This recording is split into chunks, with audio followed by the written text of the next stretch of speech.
বাঙালি সংস্কৃতির সহজিয়া উত্তরাধিকার শিরোনামে জাতীয় নাট্যশালার স্টুডিও থিয়েটারে হয়ে গেল লেখক গবেষক রতন সিদ্দিকীর আলোচনা অনুষ্ঠান।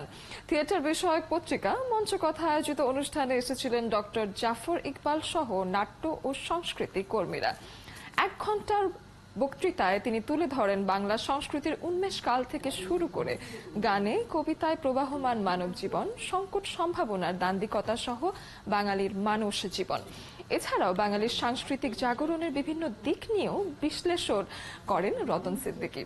শিক্ষাবিদ, নির্দেশক, অভিনেতা ও কথাসাহিত্যিক রতন সিদ্দিকী সংস্কৃতি অঙ্গনে পরিচিত মুখ। সাধারণত দর্শনের বিনিময়ে নাটক সহ বিভিন্ন সাংস্কৃতিক আয়োজন শিল্পকলায় হয়ে থাকলেও দর্শনের বিনিময়ে বক্তৃতামালা আয়োজন অনেকটাই বিরল। পৃথিবীর শ্রেষ্ঠতম জাতিদের একটি বাঙালি জাতি, যার উত্তরাধিকার আমরা। আমি আজকে সেই কথাটি বলতে চাই। আমি বলতে চাই কিভাবে আমরা শ্রেষ্ঠ ছিলাম আর আজকের অবক্ষয়িতভাবে কিভাবে আমরা নষ্ট হয়েছি, কিন্তু স্বপ্নটাও দেখব। বিষয়টা আমাকে বেশ নাড়া দিয়েছে। বিষয়টা হলো গিয়ে বাঙালি সংস্কৃতির সহজিয়া উত্তরাধিকার।